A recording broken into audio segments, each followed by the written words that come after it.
Yo, what's up, everyone? Today, we're breaking down the slang term quash. So, what does it actually mean? In simple words, quash is to suppress or completely stop something, usually a legal ruling or rumor.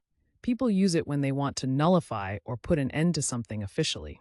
Sometimes it can also mean something slightly different depending on the context. Where did it come from? Slang usually has a cool backstory. Quash first showed up in the 16th century in legal contexts, coming from Old French quasser, which means to shake or shatter. Over time, it spread into everyday talk, especially among legal professionals and writers. Now let's check out how to use quash in a sentence. Correct example 1. The court decided to quash the indictment due to lack of evidence. Correct example 2. The rumors about the band's breakup were quickly quashed by their manager.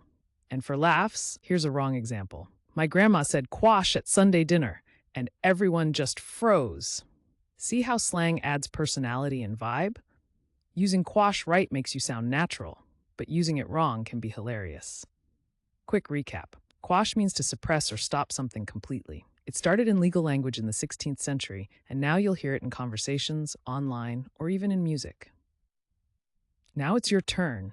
Drop your best sentence with quash in the comments.